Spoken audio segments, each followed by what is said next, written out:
Menghadapi St. Kitts and Nevis di FIFA Series 2026, Timnas Indonesia mengikuti latihan di Stadion Madia Senayan, Jakarta sore ini. Lalu seperti apa jalannya latihan? Sudah bersama kami jurnalis iNews Indira Utomo. Indira, bagaimana suasana latihan pada sore ini?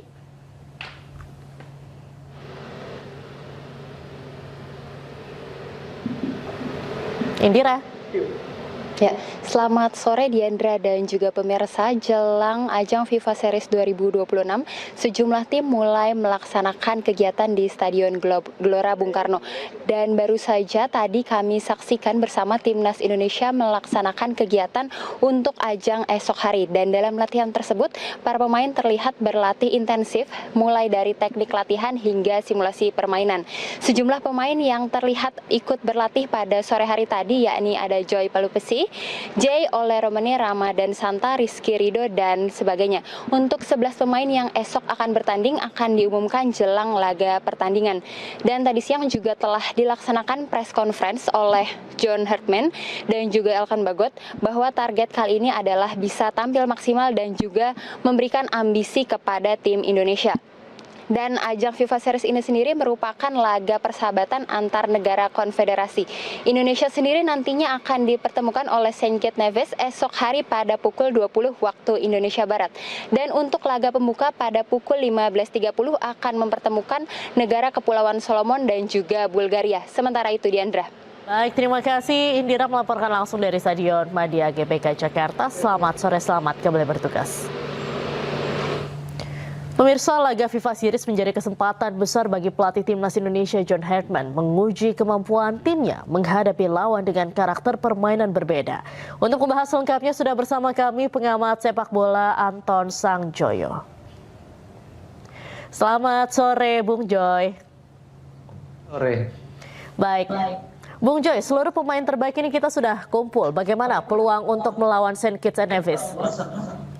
Ya, pertama saya harus katakan bahwa ini laga sebetulnya dalam konteks Indonesia tidak terlalu penting ya. Ini hanya pertandingan persahabatan, mempertemukan beberapa negara dari konfederasi yang berbeda.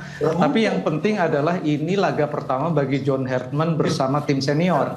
Dan itu sangat penting karena bagi saya ini adalah settingan awal dari John Herdman. Apakah settingan ini cocok dengan filosofi permainan yang akan dia jalankan.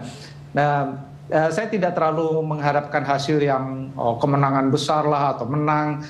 Jadi hasil tidak terlalu penting, tapi yang penting bagi saya adalah tim ini mampu kembali utuh sebetulnya setelah tercerai-berai, gagal masuk ke Piala Dunia. Mereka kembali ke klubnya masing-masing dan bersatu dengan semangat yang baru, dengan semangat yang berbeda untuk bisa membawa Indonesia ke jenjang yang lebih baik lagi, karena yang menanti kita adalah ada ajang AFF Senior, kemudian yang paling penting adalah ajang Piala Asia 2027. Saya kira tujuannya ke sana. Baik, Herdman ini kan menerapkan pola latihan modern. Tanggapan Anda seperti apa, Bung? Ya, saya rasa kalau pola pemain-pemain Indonesia yang sejak mereka bergabung bersama Sintayong, bersama Patrick Kluivert, polanya itu sudah apa? Mereka bisa memainkan pola apapun. Pola sangat ofensif 3-4-2-1 bisa, 4-3-3 pola yang ofensif, pola 4-4-2 yang lebih balance. Saya kira mereka bisa semua karena sudah dicoba oleh pelatih-pelatih sebelumnya dan sebetulnya cukup sukses ya untuk ukuran Indonesia di Piala Dunia dan itu tidak mengkhawatirkan sebetulnya untuk menghadapi Saint Kitts and Nevis. Dan saya rasa sih permainan apapun yang akan ditunjukkan nanti, terutama lawan yang katanya cepat, physical fitness-nya juga bagus, saya rasa sih akan cukup berimbang dan menarik. Dan menurut saya Indonesia punya peluang sangat besar karena satu bermain di kandang sendiri, yang kedua ini tim kan sudah sebetulnya kan 80% sudah jadi ya. Sudah paten sejak zamannya Sintayong beralih ke Kluivert, sekarang beralih ke John Herdman. Jadi tidak ada kekhawatiran. Sampai banget kan? Baik, Bung Joy, 17 dari 24 pemain yang dipanggil ini merupakan diaspora. Ini bisa dibilang pemain lokalnya minim. Tanggapan Anda seperti apa? Ya kalau dari dulu kan itu kritik saya ya, terlalu banyak pemain diaspora. Tapi ya kan mereka legal, nggak ada masalah juga sebetulnya. Cuma memang kan John Herdman berpesan dia ketika dia datang dia akan memantau talenta lokal. Dan saya rasa ada beberapa pemain. Bahkan saya gembira sekali ya, misalnya Donitri Pamungkas diberi kesempatan, Beckham juga diberi kesempatan, Sayuri masih ada kesempatan juga. Tapi kan ini timnas ini kan dinamis. Ya sekarang mungkin hanya ada beberapa, mungkin dalam kesempatan berikutnya kan akan bertambah lagi, tergantung dari kemampuan mereka yang mereka tunjukkan di dalam klub. Jadi saya rasa sih ini tim yang sangat dinamis, bisa keluar masuk siapapun. Tapi sekarang menurut saya beberapa pemain yang mendapat kesempatan, terutama masih ada Rizky Ridho kan, Donitri Pamungkas juga harus menunjukkan kualitasnya, Sayuri juga harus menunjukkan. Jadi saya rasa sih ini kesempatan yang baik buat mereka dan mereka pemain muda kan. Jadi kesempatan ini bagus sekali buat pemain-pemain muda. Baik, nah lantas strategi apa nih yang cocok diterapkan oleh pelatih baru? Saya rasa karena mereka terbiasa bermain dengan ofensif ya, dengan pola 3-4-2-1 atau 4-3-3, mereka jarang main 4-4-2 sejak dipegang oleh Sintayong. Jadi saya rasa sih karena ini kesempatan untuk menunjukkan bahwa Indonesia mampu tampil bukan saja menyerang tapi juga terengginas, dengan determinasi yang tinggi. Saya rasa sih dengan pemain-pemain yang masih 90% adalah skuad lama, tidak ada masalah dengan itu, kecuali ada beberapa pemain yang terlambat bergabung. Tapi saya rasa sih karena mereka semua pemain yang sangat profesional, tidak ada masalah lah, karena memang dialami oleh semua negara bahwa tim nasionalnya pasti bergabungnya itu paling lama 4 hari. Jadi rasanya sih mereka akan bermain dengan sangat ofensif. Mungkin dugaan saya adalah dengan 4-3-2-1. Baik, 4-3-2-1. Lalu ada yang menarik, setelah 2 tahun absen, Elkan Bagot ini kembali ke timnas. Tanggapan Anda gimana nih, Bang? Ya, Elkan Bagot kan missing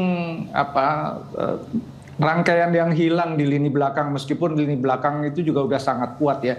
Tapi dengan kehadiran Elkan Bagot, saya rasa akan memberi opsi yang mewah ya bagi tim Indonesia di lini belakang, karena dia bisa bermain sebagai spill, sebagai back kiri atau full back. Dia bisa main juga sebetulnya sebagai center back.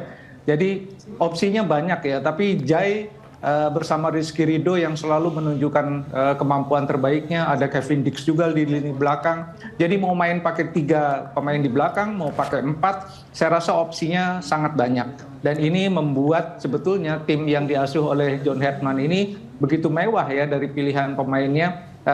Bahkan di lini belakang itu menurut saya terlalu bertumpuk pemain-pemain yang bagus, sehingga memang persaingannya sangat ketat. Tapi saya rasa Elkan Bagot kembali itu hal yang sangat bagus lah buat Indonesia. Baik, prediksi starting 11 siapa saja nih, Bung Joy? Saya rasa di belakang Emil Eudero udah hampir pasti ya di bawah Mistar. Kemudian kalau di duet center back udah pasti Jai Isdes dan Rizky Ridho. Kalau di kanan kirinya ya kalau mau main 4, ada di kiri ada Elkan Bagot, di kanan ada Kevin Dix. kalau mau main 3 pun bisa. Jadi rasanya sih di lini belakang seperti itu. Di tengah saya rasa akan menjadi kunci adalah Joy Pelupesi. Dan ini rasanya sih akan menjadi backbone ya. Dan di depan saya rasa pilihannya juga banyak. Ratnar Oratmangun bisa menjadi pemain yang bergerak dari sektor kiri. Mauro Zylstra yang baru saja sebetulnya juga menunjukkan performa yang mengesankan, bisa tampil sebagai ujung tombak. Saya rasa sih backbone-nya pemain-pemain itu. Baik, terima kasih Bung Joy sudah bergabung dengan Ayu sore hari ini. Salam sehat selalu, salam sepak bola Bung Joy. Sama-sama, terima kasih.